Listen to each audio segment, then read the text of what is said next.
오늘 본문의 제목 같이 해보겠습니다. 오직 성경, 여호와의 율법책. 오늘 이제 세 번째 시간입니다. 종교개혁의 5가지 기둥이라고 할 수 있는 그 5가지를 다루고 있는데, 처음에가 오직 그리스도를 다뤘죠. 그리고 지난 시간에 오직 은혜를 했고, 오늘 오직 성경입니다. 솔라라고 하는 이 오직이라고 하는 단어를 붙여놨는데, 솔라 스크립투라 해가지고 오직 성경을 말하고 있습니다. 개혁자들이 성경에다가 왜 오직을 붙여놨느냐? 성경만이 하나님의 말씀으로서 최고의 권위를 가지기 때문에 그렇습니다. 성경만 하나님의 말씀이다가 아니라 하나님께서 여러 가지로 나타내죠. 근데 이 성경에 최고의 권위가 붙어 있다는 거예요. 그래서 오직 성경이라고 하는 거는 권위에 대한 문제입니다. 권위. 똑같은 말을 하는데 이 사람이 말하는 거하고 성경이 말하는 거 틀려요. 분명히 이 사람이 말하는 것도 우리가 뭔가 들어야 되지만, 권위 있는 자지만 그 사람보다 성경이 다른 말을 하고 있다면 성경의 권위를 앞세워야 된다는 얘기입니다. 성경은 기록된 하나님의 말씀이고 완성된 계시입니다. 추가가 되지 않아요. 그래서 그 어떤 것도 성경의 권위를 넘어설 수 없고 성경의 권위에 대항할 수가 없습니다. 예를 들어서 다른 종교의 경전을 가져와 가지고 코란에 이런 말 있지 않습니까? 얘기해봤자 소용이 없어요. 우리는 그거 인정을 안 해요. 이 성경을 하나님의 최고의 권위의 책으로 인정할 뿐입니다. 철학을 가져와 가지고 철학적으로 이거 우리하고 얘기해봤자 소용이 없어요. 성경이 아니면 아닌 거예요, 여러분들. 교황이 무슨 교황의 말을 가지고 성경을 뒤집을 수 있느냐? 없습니다, 여러분들. 전문가의 말로 성경을 공격할 수가 없어요. 오직 성경만이 하나님의 말씀으로서의 절대적인 권위를 성경이 가지고 있습니다. 로마서 9장 20절에 이 사람아 내가 누구이기에 감히 하나님께 반문하느냐? 하나님의 말씀 앞에서 이것저것 가지고 잴 수 없습니다. 성경이 말씀하면 그걸 우리가 믿든지 안 믿든지 둘 중에 하나인 거예요, 여러분들. 교회의 전통도 중요합니다. 가톨릭은 전통을 굉장히 중요시하죠. 우리 개신교도 전통이 있습니다. 목사의 말도 중요해요. 그런데 모든 것은 성경의 권위 아래에 있어야 되는 겁니다. 다시 말하면 성경의 검증을 받아야 돼요. 우리가 하는 말에 대해서, 교회가 하고 있는 전통에 대해서 성경이 그렇게 이걸 요구하고 있느냐? 그게 개혁주의의 기본 원리입니다. 하나님께서요, 믿음에 의해 선조들에게 뭐라고 말씀하셨습니까? 절대적인 하나님의 말씀을 가르치고 있어요. 여호수아 1장 8절에 이 율법책을 내 입에서 떠나지 말게 하며 주야로 그것을 묵상하여 그 안에 기록된 대로 다 지켜 행하라. 그리하면 내 길이 평탄하게 될 것이며 내가 형통하리라. 이 율법책을 여러분 다른 거 우리에게 강조한 게 아닙니다. 강요한 게 아니에요. 이 율법책이라고 할 때 이 율법책은 당시에 기록된 말씀이죠. 지금 성경하고 똑같은 겁니다. 여호수아서 23장 6절에도 그러므로 너희는 크게 힘써 모세의 율법책에 기록된 것을 다 지켜 행하라. 기록된 거예요, 여러분들. 더 이상 추가하고 빼는 게 아닙니다, 여러분들. 이미 우리에게 주어진 이 말씀을 내 입에 여러분들 두고 주야로 묵상하고 떠나지 말게 하고 그리고 그것을 지켜 행하는 거예요. 그것을 떠나서 우로나 좌로나 치우치지 말라. 성경과 다른 책을 함께 언급하진 않아요. 율법책이 나오면 거기다가 누구 다른 사람 말 혹은 다른 책 얘기하지 않습니다. 절대적인 권위로 이 율법책 하나만 얘기하고 있어요. 성경 하나만. 신명기에도 왕이 된 자가 힘써야 할 사항에 대해서, 왕이 되면 어떻게 해야 되느냐? 신명기 17장 18절에서 20절을 보면 그가 왕 위에 오르거든 이 율법서의 등사본을 레위 사람 제사장 앞에서 책에 기록하여 평생에 자기 옆에 두고 읽어서 그의 하나님 여호와 경외하기를 배우며 이 율법의 모든 말과 이 규례를 지켜 행할 것이라. 왕뿐만 아닙니다. 왕도 이것을 복사해가지고 필사해가지고 옆에다 두고서 읽어야 했으면 우리 같은 사람이 오죽이나 하겠습니까? 왕은 똑똑한 사람이 되는 거 아니에요? 그 똑똑하고 그래도 사람 중에 낫다고 하는 사람이 왕이 됐는데 그 사람도 이 말씀을 옆에 두고 읽어가지고 그래서 하나님 경외하기를 배워야 된다면은 우리 같은 사람은 오죽이나 하겠습니까? 그래서 우리 교회는 부족한 사람들이 계속 모이고 다른 교회보다 더 부족한 사람들이 오기 때문에 다른 교회 2번 예배할 거 우리는 매일 아침 저녁으로 하는 거예요. 뭐 다른 거 없습니다. 나는 잘났다 그러면 그러면 안 드려도 돼요. 근데 난 부족하다.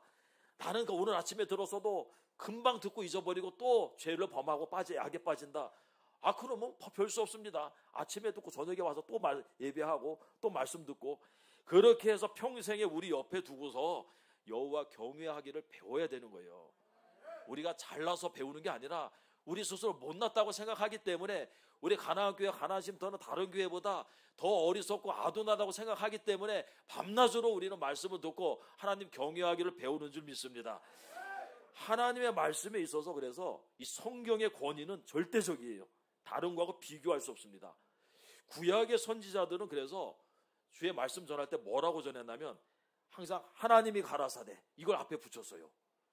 여호와께서 이르시되 이게 얼마나 많이 나오는지 몰라요. 구약에 내가 말한다. 우리 아버지가 그러는데 뭐 누가 그러는데 이렇게 말하는 게 아니고 하나님이 가라사대 여호와께서 이르시되 이걸 앞에다가 붙여가지고 말씀을 전했는데 구약 성경에만 3808번이 나와요. 어마어마하게 나온다는 얘기죠. 어떤 말씀을 하는 데 있어서 이것은 내 말이 아니고 하나님의 말씀이다. 하나님이 이르시는 것이다. 여호와께서 말하는 것이다. 이렇게 말씀하고 있어요. 이게 성경의 권위가 거기서 있는 거예요, 여러분들. 신약의 사도들 역시요, 내가 말하는데 이렇게 하지 않고 예수께서 이르시되 성경이 말씀하시되 이런 것을 계속 사용하고 있어요. 이것은 자기들이 전하는 메시지의 권위가 하나님께 있음을 말하기 위해서입니다. 칼빈은 기독교 강요 첫 부분에서 뭐라고 얘기하고 있냐면은 성경은 하나님의 말씀으로서 그 자체로 완전한 권위가 있다. 이 성경, 우리가 보니 성경은 하나님의 말씀으로서 그 자체로 완전한 권위가 있다. 이렇듯 성경이 독보적인 권위를 가지고 있기 때문에 항상 성경을 인용을 했어요. 예수님도 성경을 인용하고 제자들도 성경을 인용하고 우리 주의 종들도 성경을 인용하는 거예요. 아무리 누가 그냥 좋은 말을 했다 그래도 그거 갖다 쓰기보다 하나님 말씀 한 구절 인용하는 게 더욱더 권위적이라는 얘기예요, 여러분들.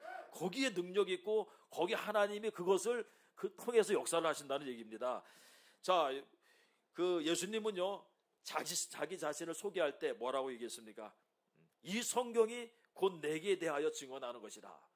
전에 말씀드린 것처럼 네 가지 증표를 얘기하면서 제일 마지막에 성경의 권위를 인용했습니다.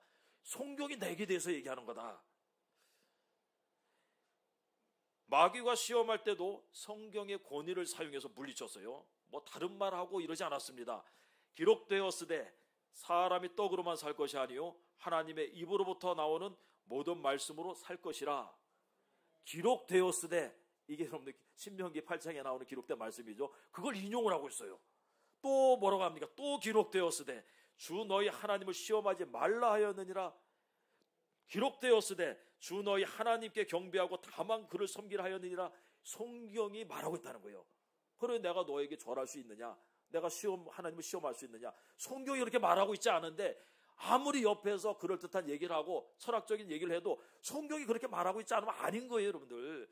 남들이 천국이 있니 없니 얘기해도 성경이 있다고 그러면 있는 거예요. 어떻게 그 사람 말을 믿어요? 그 사람이 뭔데? 그 사람이 무슨 근거로 얘기를 하는 겁니까? 자기 생각에 우리는 성경의 권위로 성경이 말씀하신다 있다고. 그러니 여러분들 우리가 하나님의 말씀에 근거해서 신앙생활을 해야 될 줄 믿습니다. 사도들 역시 얼마나 많은 곳에서 성경의 권위를 사용하고 있는지 몰라요. 사도들도요 자기들 생각 얘기한 적이 없어요. 구약을 계속 인용해요. 마태복음은요 다 구약 성경을 다 인용해서 기록이 되고 있습니다. 자, 로마서 10장 11절에 성경에 이르되 이렇게 설명을 해요. 성경에 이르되. 로마서 4장 3절에 성경이 무엇을 말하고 있느냐. 요한복음 7장 42절에 성경에 이르기를. 히브리서 3장 15절에 성경에 일렀으되. 베드로전서 2장 6절에 성경에 기록되었으되. 요한복음 7장 38절에 성경의 이름과 같이. 야고보서 2장 8절에 성경에 기록된 대로. 야고보서 2장 23절 성경에 이른 바. 갈라디아서 4장 30절 성경이 무엇을 말하고 있느냐. 로마서 11장 2절 성경이 말한 것을 알지 못하느냐. 뭐 제가 일부분만 얘기한 건데 이 사람들이 뭐라고 있는 겁니까? 다 성경에 말하고 있지 않냐는 거예요. 저도 똑같은 얘기를 하는 겁니다. 저도 성경에 말하고 있지 않느냐는 거예요. 성경보다 더 권위적은 없습니다. 아무리 여러분들 하버드, 서울대 나온 사람, 신학 박 박사가 얘기를 해도 성경 없는 얘기를 하면 그 사람은 일개 인간이 그냥 말일 뿐이에요. 아무 책임 못 져요. 그 사람 말 듣고 따라가 봤자 그 사람이 여러분 인생 마지막 날에 책임질 일 아무것도 없습니다. 우리는 오직 하나님께서 하신 말씀에 이 말씀을 듣고 따라가야 되는 거예요. 자, 이게 성경의 권위예요. 예수 그리스도께서는 성경은 폐하지 못한다라고 확정을 해버렸고요. 사도 바울은 모든 성경은 하나님의 감동으로 된 것이다. 사람의 말이 아니라는 거예요. 사도 베드로도 예언은 언제든지 사람의 뜻으로 낸 것이 아니고 오직 성령의 감동하심을 받은 사람들이 하나님께 받아서 말한 것이다, 이렇게 얘기했습니다. 사람이 기록했지만 성령의 감동하심을 받은 사람들이 하나님께 받아서 기록한 거예요. 그래서 폐하지 못합니다. 그러기에 우리는 성경을 사람의 말로 받지 않고 하나님의 말씀으로 받아요. 이게 기록된 겁니다, 여러분들. 완성된 거예요. 또한 하나님도 자신이 한 말에 대해서 책임을 지셔요. 이 사람이 한 말에 대해서 책임지는 게 아니고 자신이 한 말, 기록된 이 말을 책임져요. 성령님도 이 말씀이 선포될 때 역사를 하셔요. 놀라운 얘기입니다. 시편 119편 130절에 따라해 보십시오. 주의 말씀을 열면 빛이 비치어 우둔한 사람들을 깨닫게 하나이다. 주의 말씀을 딱 열면 빛이 비쳐서 우둔하고 어리석은 자들, 어떤 사람이 우둔한 겁니까? 아니, 지어진 피조 세계를 보면서도 하나님이 없다고 하는 사람이 어리석은 거죠. 그 마음에 하나님이 없다고 하는 사람들, 아니 자기 자신을 보고 맨날 비일비재하게 옆에서 하나님의 형상을 닮은 피조물을 보면서도 이게 우연히 돌에서부터 나왔다고 하는 사람들, 이런 사람들이 어리석고 우둔한 거예요. 그런 사람들이 성경을 펴면 성령께서 그에게 역사하면요, 빛이 비치고요, 사람들이 깨닫게 돼요. 아, 내가 얼마나 어리석었나. 어떻게 이 지어진 세계를 보면서도 하나님이 없다고 내가 하며 살았는가. 나중에는 그게 얼마나 어리석은지 깨달아요. 불교계에 오랫동안 몸담고 있었던 그 김성화라고 하는 분이 있어요. 이분이 46세에 회심한 후에 이제 불교에 이제 주지승하고 승려를 활동을 하다가 46살에 회심을 했어요. 그래가지고 총신대 신대원을 졸업하고 그 학교에서 비교 종교 강사로 활동을 했었는데 자신이 어떻게 해서 회심하게 됐는가를 간증을 한 게 있습니다. 이렇게 얘기합니다. 나는 불교 단체의 내분과 정치 문제로서 김해교도소에 수감되었다. 독방에서 아침 저녁으로 연부를 하고 참선을 하고 불경 공부를 하면서 하루 일과를 보냈고, 교도소 도서관에 있는 화엄경, 법화경, 능엄경, 원각경 등을 빌려보기도 했다. 근데 당시에 도서 대출은 군복무를 하고 있었던 경비교도원 대원이 맡고 있었다.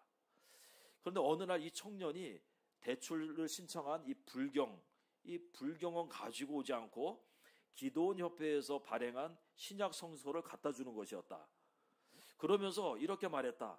불경은 지금 대출되고 없어서, 거짓말하는 거죠. 심심하실 것 같아서 기독교 책을 가져왔으니까 스님 한번 읽어보십시오.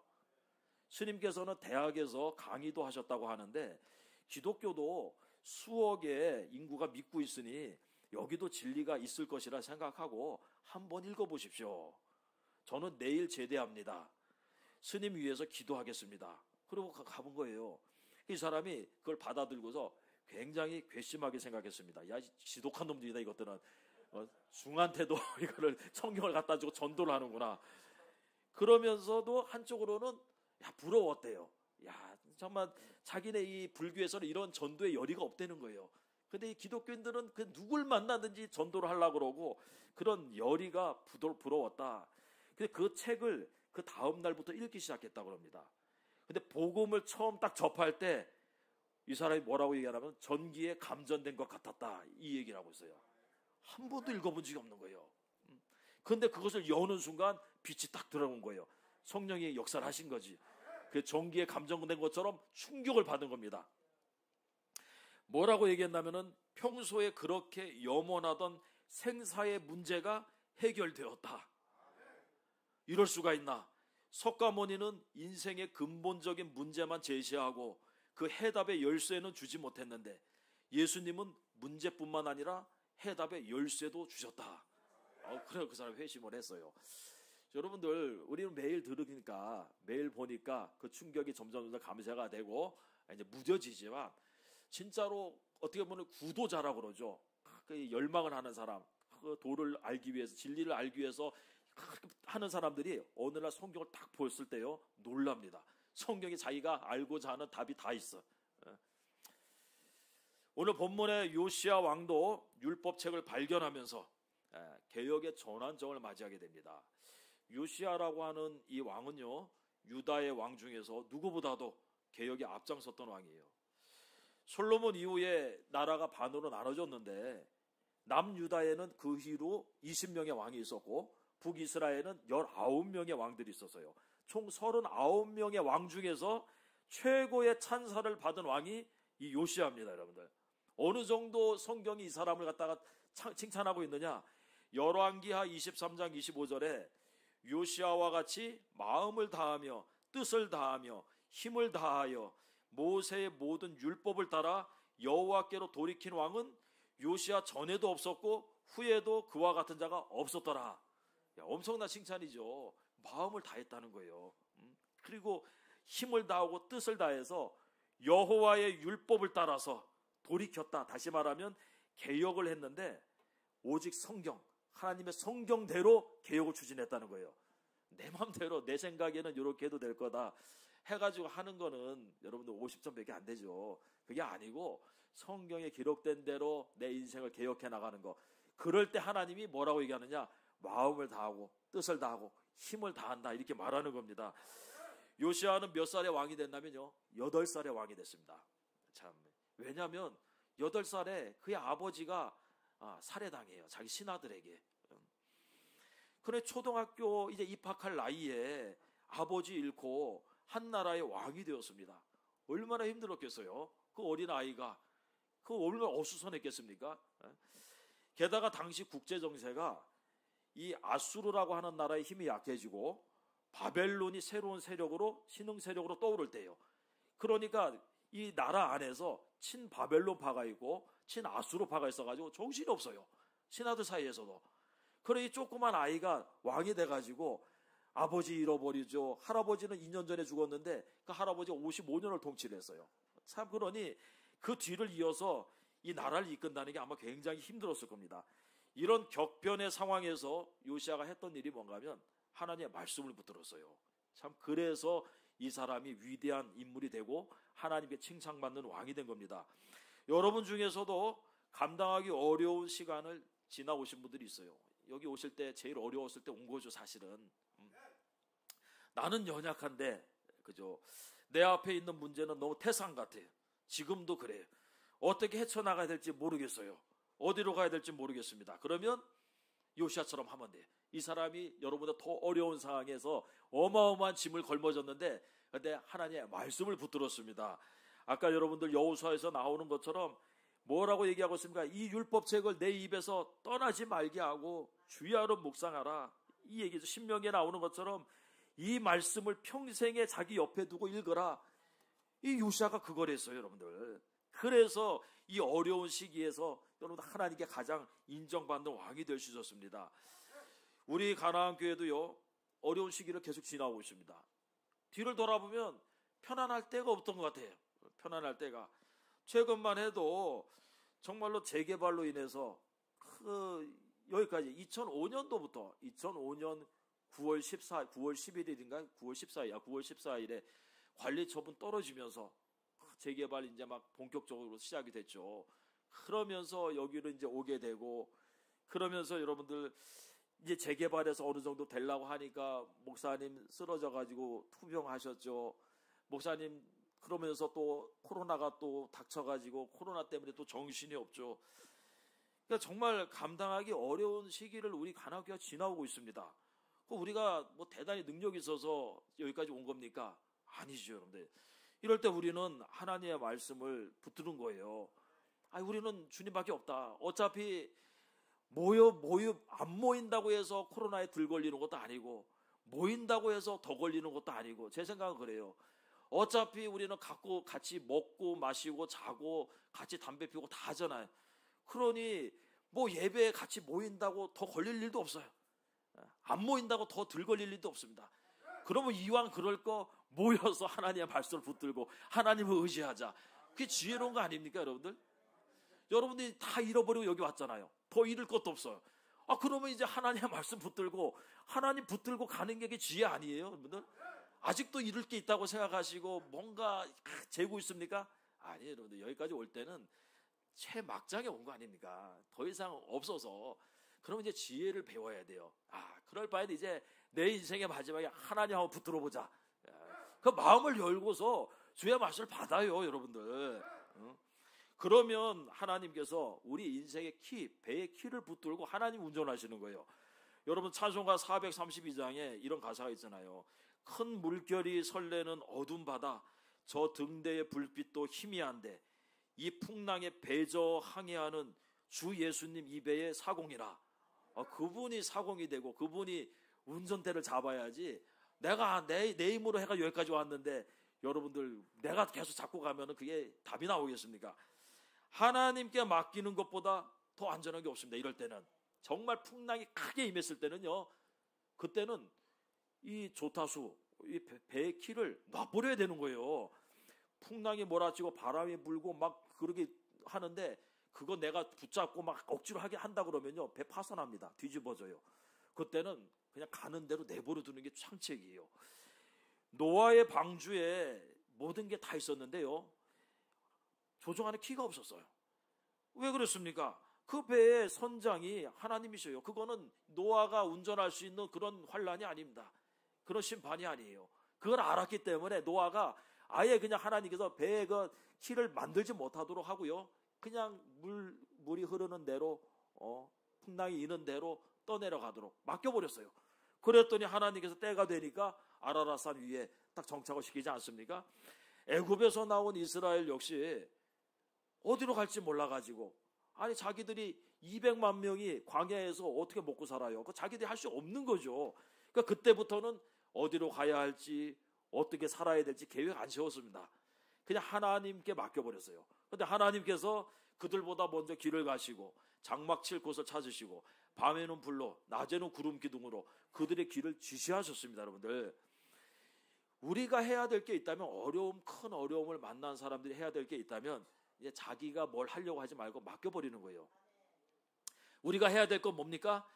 어떻게 하면 내가 하나님의 말씀대로 살 것인지, 이게 우리가 할 일이고, 이 문제를 내가 어떻게 해결할까? 이게 아니라 어떻게 하면 하나님의 말씀대로 살까? 여기에 초점 맞춰. 그럼 하나님이 내 문제를 해결하시는 거예요. 참 요시아라고 하는 이 왕이요, 국내외적으로 혼란스러운 상황에서 무엇을 했냐면, 그래서 자기가 이 어려운 상황, 아버지 잃고 국제정세도 어렵고 이 정신하고 자기는 어리고 이런 상황에서 내가 어떻게 이 정치를 할 것인가, 그걸 고민한 게 아니고 하나님께 맡겨버렸습니다. 그리고 자기는 어떻게 하면 하나님의 뜻대로 살 것인가, 욕을 했어요. 욕을. 그래서 요시아가 종교 개혁을 했던 거예요. 아니, 정치하고 나라 이끌어가는 거하고 종교 개혁하고 무슨 상관입니까? 외적으로 보면 표면적으로는 아무 상관이 없는 일을 한 거예요. 지금 국내 정세, 국외 정세에만 엄청나게 올인을 해도 될까 말까 한데, 요시아는 그 일을 한 게 아니라 그거는 자기가 할 수 없어요. 그냥 하나님께 맡기고 자기는 어떻게 하면 하나님의 뜻대로 살 건가, 그건 자기가 할 수 있잖아요. 그걸 했다는 거예요, 여러분들. 때로는 우리의 문제를 해결하는 방법이요, 문제를 보는 게 아니고 전혀 엉뚱한 데 있다는 것을 아셔야 됩니다. 문제 해결의 키는 하나님께 있어요. 그러면 우리는 하나님을 바라보고 어떻게 하면 하나님 뜻대로 살 것인가, 그 일을 하면 돼. 이건 우리에게 어려운 일이 아닙니다, 여러분들. 나 한 사람 하나님의 뜻대로 사는 거는 누구나 할 수 있는 일이에요. 근데 내게 닥친 이 어마어마한 문제를 해결하는 거는 내가 아니라 사돈에서 8촌까지 와가지고 도와도 안 될 수 있다는 걸 아셔야 돼요, 여러분들. 그럴 바에는 내가 할 수 있는 것, 하나님께 바로 서는 것, 이걸 하는 게 현명하다는 얘기입니다, 여러분들. 그럼 하나님께서 내 인생에 개입하시고 내 문제를 해결하신다는 거예요. 요시아는 아직도 어렸을 때 8살에 왕이 됐다고 그랬잖아요. 그런데 16살에 하나님을 찾기 시작했습니다. 그리고 그분의 뜻대로 살고자 힘을 썼어요. 여기 한번 보겠습니다. 어디가 나옵니까? 34장 3절 말씀 우리 같이 한번 읽어요. 34장 3절. 아직도 어렸을 때 곧 왕위에 있은 지 8년에 그의 조상 다윗의 하나님을 비로소 찾고, 거기까지. 자, 아직도 어리죠. 왕이 된 지 8년이면 8살에 왕이 됐으니까 16살 아닙니까? 그 16살에 아직도 어린 그 나이에 조상 다윗의 하나님을 찾기 시작했어요. 야, 대단한 얘기죠. 그리고 20살에 첫 번째 개혁을 시작을 했습니다. 여기서 하나님을 찾는다고 할 때요, 이걸 여러분 쉽게 보면 안 됩니다. 하나님을 찾는다고 할 때 그 의미는 하나님 자체를 찾는다는 거예요. 하나님 자체를 구하기 시작했다는 얘기입니다. 많은 사람들이 하나님 찾는다고 그러는데 사실은 하나님을 찾는 게 아니고 하나님께서 주실 것을 찾아요. 하나님, 내게 이게 필요합니다 하면서 하나님께 막 부르짖어요. 그 하나님을 구하는 게 아니죠. 하나님이 주실 걸 구하고 있는 거죠, 여러분들. 하나님을 얻으면 다 얻는 거고 하나님을 잃으면 다 잃는 겁니다. 근데 우리는 하나님이 주실 복에 집착을 많이 합니다. 그건 하나님을 찾는 게 아니에요, 여러분들. 성경에서 하나님을 찾는다 그럴 때는 진짜로 난 하나님만을 원합니다 라고 그 하나님 자체를 구하는 걸 얘기해요. 베드로는 물고기 잡는 게 목표였잖아요. 근데 그날 밤에 밤새 물고기를 잡지 못했는데 예수님의 말씀대로 해서 그물이 찢어지도록 많은 물고기를 거뒀습니다. 근데 놀랍게도 그 물고기 자기의 소원을 이뤘는데 물고기와 배를 버려두고 예수님을 따라갔어요. 왜 그렇습니까? 진짜를 찾은 거예요, 진짜를. 예수님을 찾은 겁니다. 그게 찾았다 그러는 거예요. 그게 아니고 자꾸 예수님을 불러가지고 내 거 원하는 거 이루고 이런 거는 예수님을 찾는다 그러는 게 아니고 따라해 보십시오. 예수님을 이용한다. 이거는 이용한다 그러는 거예요. 찾는 게 아니고. 참 예수님 이용하고 하나님 이용하는 사람이 많은데 하나님을 찾는 사람 많지 않습니다. 시편에도 하나님을 찾는 자가 없는데 하나도 없다 이렇게 말씀하고 있어요. 수가성의 여인 생수가 필요해가지고 우물에 왔지 않습니까? 그런데 예수님 만나고 나서 물동이를 버려두고 들어가잖아요. 왜?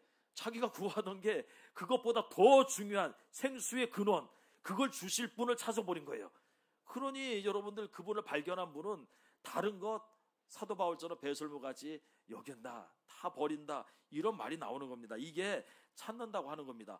그런데 성경이 오늘 요시아가 16살에 하나님을 찾기 시작했다 얘기해요. 참 대단한 거죠. 이제 고등학교 1학년 나이에 하나님을 구했다는 얘기입니다. 난 하나님밖에 필요 없습니다. 다른 거 필요 없습니다 하고 그분을 구했다는 얘기예요. 그리고 20살에 4년 뒤에 첫 번째 개혁을 시작했습니다. 개혁을 하는데 쉽지가 않았어요. 쉽지 않죠. 왜냐하면 자기 할아버지가 55년을 통치했는데 이 할아버지가 므낫세라고 하는 왕인데요, 최고로 악한 왕이었어요. 성경의 평가가 그렇습니다. 사실은 유다에 멸망한 이유가 이 할아버지 죄 때문에 멸망했어요. 그게 돌이킬 수가 없어요. 너무 죄가 심해서. 유다 전체를 우상단지로 만들었습니다. 그래서 멸망에 이르게 한 장본인이 그의 할아버지입니다. 55년간 최장수 통치를 했어요. 남북을 통틀어서. 그러니 유다 전역이 죄악에 가득 찬 상태였습니다. 그의 아버지는요, 그 뒤를 이어서 했는데 역시 악한 왕이었습니다. 그런데 2년밖에 못했어요. 2년. 그러니까 할아버지 55년, 아버지 2년, 합쳐서 57년 동안 유다가 죄악으로 가득 차버렸습니다. 그런 상황에서 요시아가 왕이 된 거예요. 그러니 개혁을 한다 그래도 아니 20살에 개혁을 하면 12년밖에 안 지났잖아요. 8살에 왕이 돼서. 개혁이 쉬웠겠습니까? 그 여러분들 20살 젊은 왕이 개혁한다 그러면 누가 듣기나 했겠어요? 근데 그걸 밀어붙여서 요시아가 대단해요. 당시에 성전은 황폐되었습니다. 지금처럼 뭐 성전이 있어가지고 성전이 막 제대로 기능을 발휘한 게 아니라 성전은 황폐되었었고 율법은 사라져버렸어요. 성경책을 다 없애버렸습니다. 여러분 안 믿는 사람, 아주 지독한 사람들이 제일 하고 싶어하는 게 뭡니까? 성경 없애고 싶은 거죠. 이것 때문에 자꾸 사람들이 믿는 자들이 힘을 얻거든. 그러니까 왕들이 역대 왕들을 보면 제일 먼저 여러분들 신앙을 없애기 위해서 성경을 없애는 것을 보게 돼요. 북한에도 성경 가지고 있다가 들키면 사형입니다. 고사총으로 그냥 끝나버려요, 여러분들. 이 당시에 므낫세가 없앴던 게 성경을 없애버렸어요. 그러니 성전도 기능을 못하고 있죠. 성경도 사라져버렸죠. 이 시기에 선지자가 없어요. 므낫세 시기에는요, 선지자조차 나타나지 않고 있어요.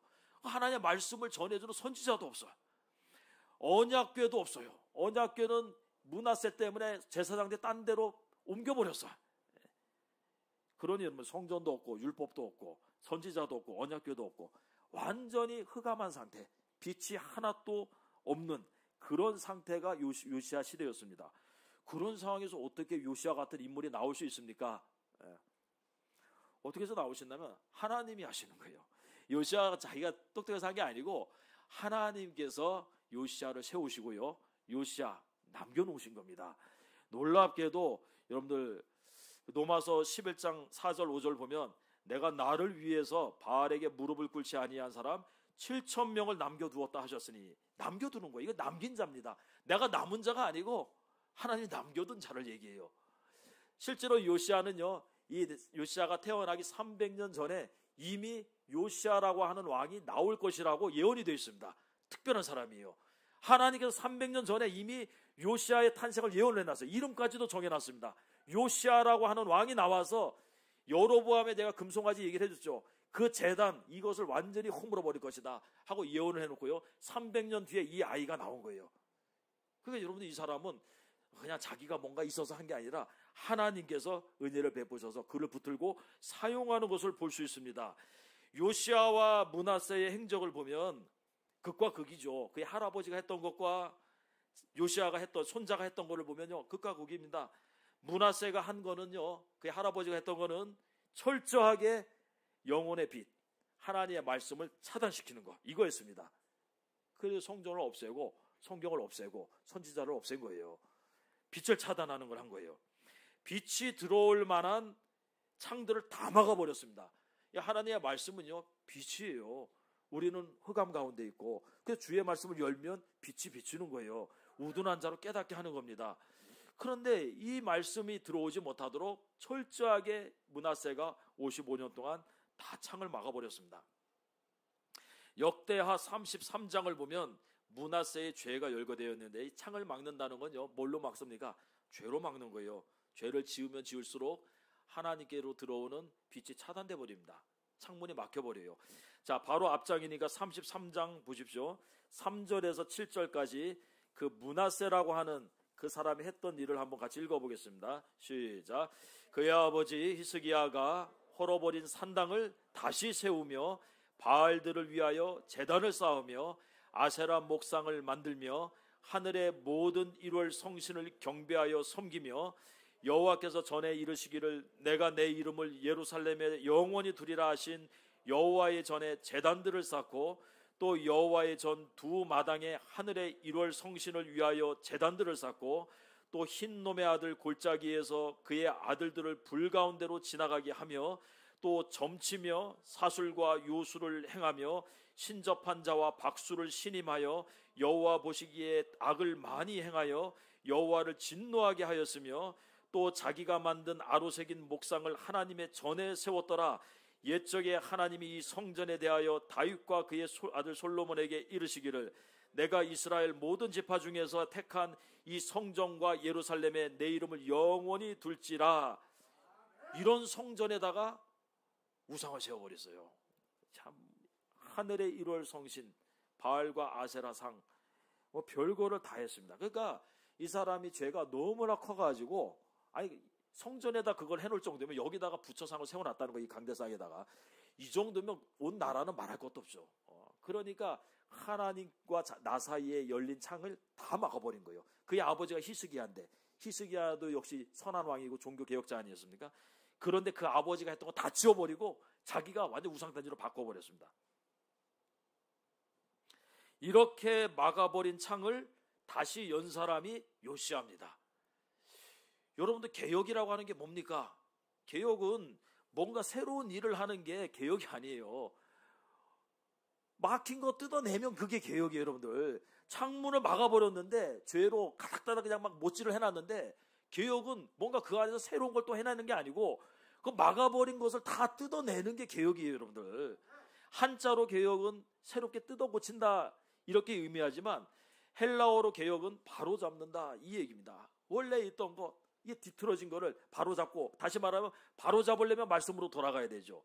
그래서 변화가 아니라 개혁은 변화를 일으키는 게 아니고 오직 성경으로 돌아가는 겁니다.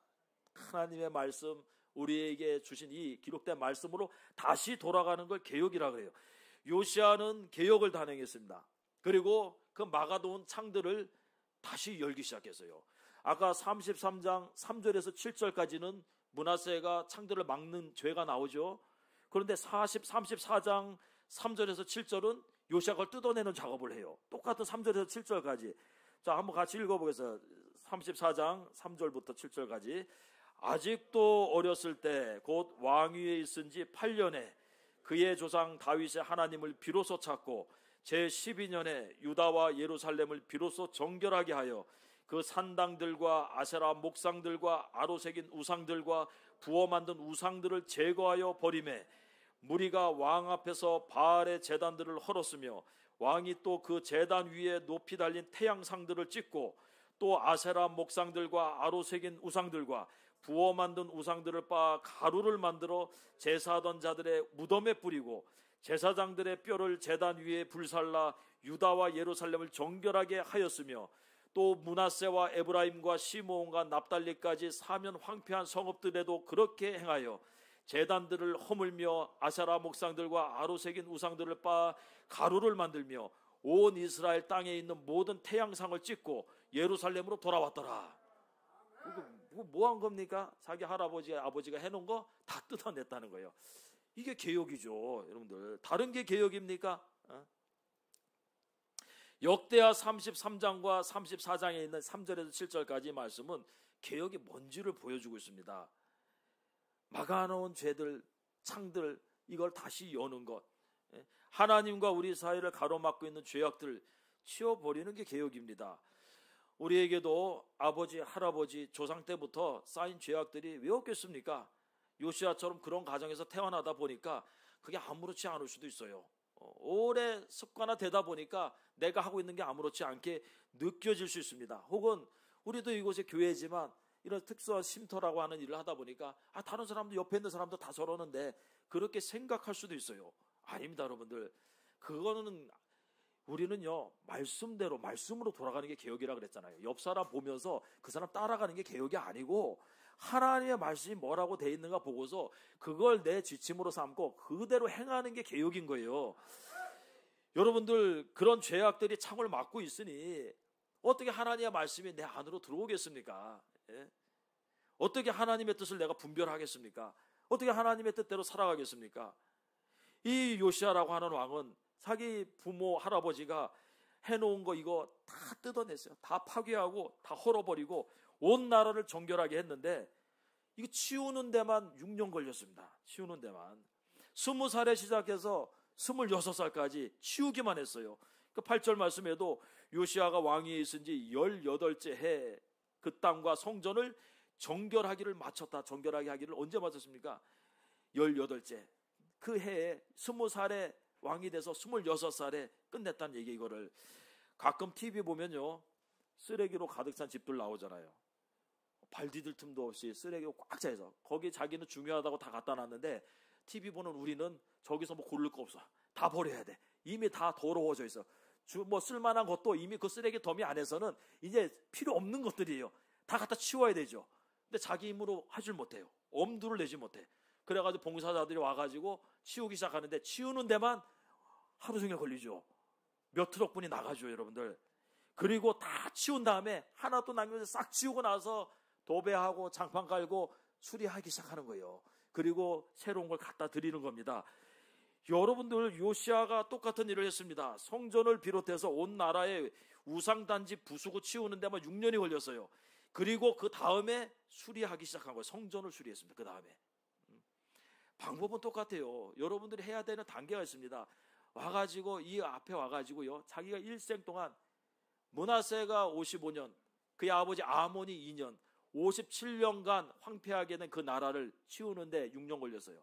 여러분들 인생 57년만 됐습니까? 지금 60년, 70년, 80년 되잖아요. 그러고 혼자 자기 마음대로 살다가 여기 왔어. 왜 치울 게 없겠습니까? 여러분 보기에 여러분의 인생에 있는 것들이 필요해 보여도 제가 볼 때는 아무 필요도 없는 것들로 가득 차 있어요. 말부터 시작해서 마음과 생각까지 다 없애버려야 되는 거 투성입니다.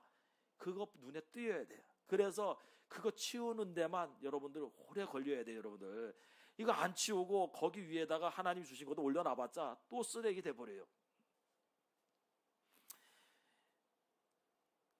주의 이름을 불러서 주의 보혈로 우리의 모든 죄악들, 수십 년 그 일평생 지은 죄악들 자꾸 치워야 됩니다. 다른 걸로 치우는 게 아니고 이곳에서 말씀이 들어올 때 우리를 정결하게 하는 방법이 두 가지가 있는데, 하나는 여러분들 그리스도의 피로, 그게 번제단에서 이루어지는 일이죠. 그 다음에 그리스도의 말씀으로, 이게 물두멍에서 이루어지는 일입니다. 그리스도의 보혈과 그리스도의 말씀으로 계속 닦아내야 돼. 그리고 갖다 버려야 돼요. 버리고 돌아보지도 말고 돌이켜야 되고, 그 옛 생활, 옛 습성들 다 여러분들 이제는 청산을 해야 돼요. 갖다 치워놨는데 또 다음날 가가지고 가서 또 가져오는 사람들이 있어요. 개혁은 결코 쉬운 일이 아닙니다.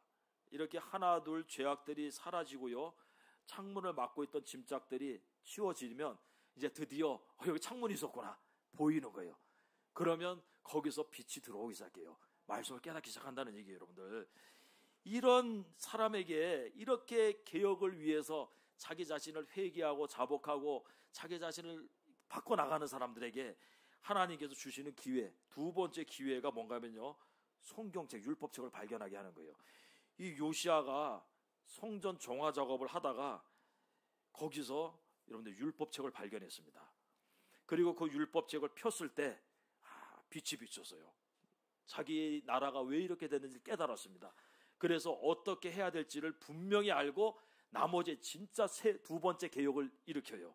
이게 성경을 발견하고 나서 그 다음부터 진짜 두 번째 개혁을 해서 완수를 해버립니다. 19절 말씀 우리 같이 34장 19절 같이 읽어보겠습니다. 왕이 율법의 말씀을 듣자 곧 자기 옷을 찢더라. 그 hil기야라고 하는 제사장이 성전 수리하다가 율법책을 발견해요. 그래서 왕에게 가져옵니다. 그 말씀을 딱 읽도록 해요. 읽는 걸 들을 때 이 사람이 깨달아요. 옷을 찢고 통회를 하고 자복을 합니다. 하나님의 뜻대로 살고자 하는 자에게 이런 은혜가 임하는 거예요. 주시면 주고 말면 말고 백날 가도 안 임합니다. 근데 가끔 나는 구하지도 않았는데 이런 은혜가 임하는 경우가 있어요. 그런 경우는 왜 그런가 하면요, 그 사람에게 하나님이 하실 일이 있기 때문에 그렇습니다. 그 사람 변화시켜서 하나님께서 톡톡히 자기 일을 해요.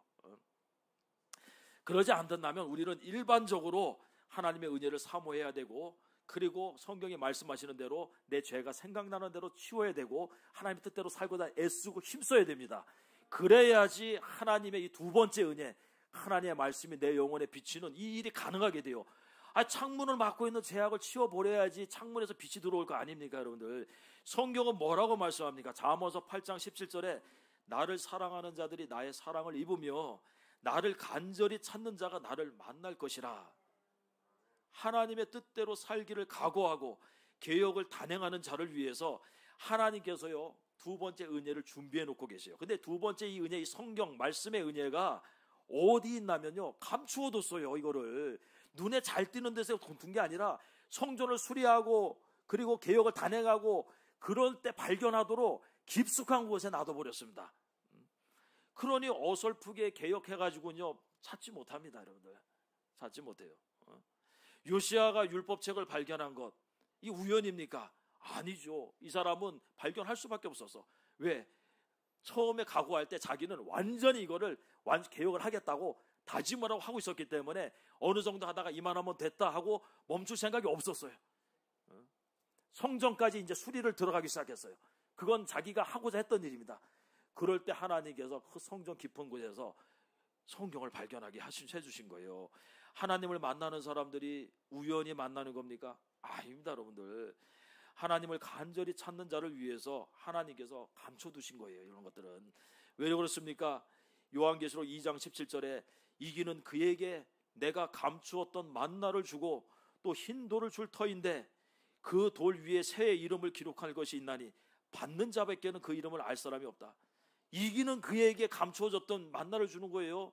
여러분들, 하다가 말고 뒤로 실패하고 그리고 넘어지고 중단하고 또 예전으로 돌아가고 생경 그래봤자 여러분들 감추어진 걸 어떻게 찾겠습니까? 그게 감추어 놓은 건데 이기는 자에게 여러분들 그런 것을 주겠다고 약속을 해놨어요.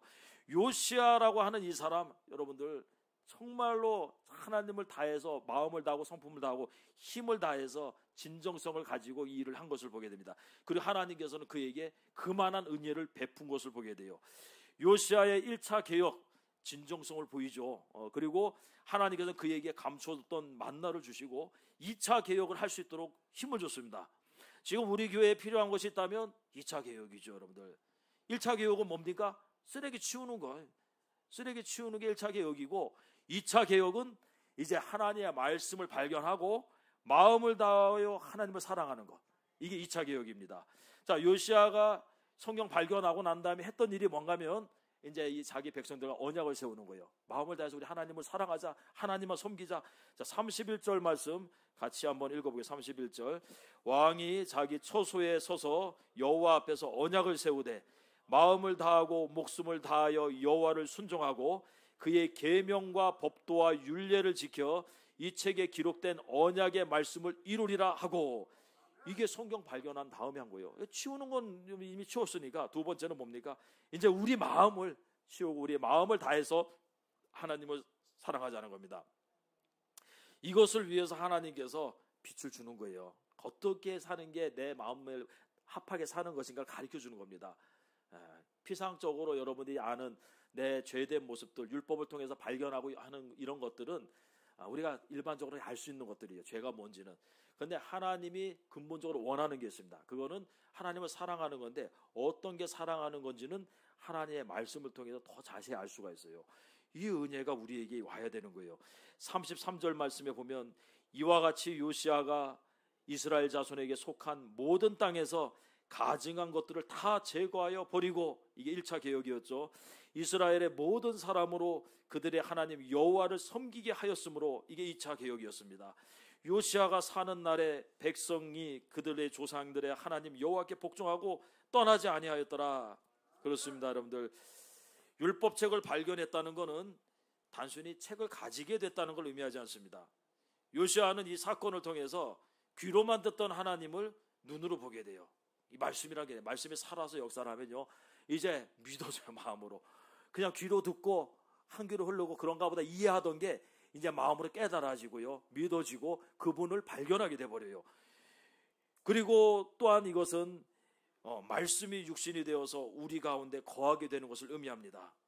실제로 이 말씀이 우리의 삶에 역사를 하기 시작한다는 거예요. 아모스 8장에 여호와의 말씀을 듣지 못한 기갈이 나옵니다. 그래서 사람들이 그 말씀을 듣지 못해서 이 바다에서 저 바다까지, 북쪽에서 동쪽까지 비틀거리면서 여호와의 말씀을 구하려고 돌아다녀요. 그래도 얻지 못하는 시대가 와버립니다. 이러한 기갈의 시대에도요, 생수의 강을 만나는 사람들이 있어요. 그 사람이 누군가 하면은 요시아 같은 사람들입니다. 지금 한국 교회가 먹을 물이 없다 그러죠. 홍수가 나버리니까, 홍수가 났는데 마실 물은 없는 거나 똑같아요. 그냥 TV고 뭐고 안에 여기저기 다 말씀 홍수인데 마실 물, 내게 필요한 먹을 물은 별로 없어요. 그럴 때 어떤 사람이 생수를 발견하느냐? 요시아처럼 하나님을 간절히 찾는 자, 하나님의 뜻대로 살고자 하는 자, 그래서 내게서 개혁을 진행하는 사람, 자기의 삶의 개혁을 진행하는 사람, 이런 사람들이 하나님을 만나게 되고요, 하나님의 말씀을 발견하게 되는 거예요. 그렇습니다. 요시아가 성전을 치우다가 말씀을 찾았는데, 우리는 지금 성전은 우리 자신 아닙니까? 성령의 전이에요, 우리 몸이. 그럼 우리가 해야 될 게 뭐가 있습니까? 우리 몸으로 우리 짓는 죄들 벗어버려야 돼요, 여러분들. 치워야 됩니다. 그러다 보면 성전된 우리 내면 깊은 곳에 감추어진 하나님의 말씀을 진짜로 발견하는 때가 와요. 귀로 발견하는 게 아니라 우리 안에 있는 것이, 내 안에서 발견되어지는 것이, 그런 날이 오게 될 거란 얘기입니다.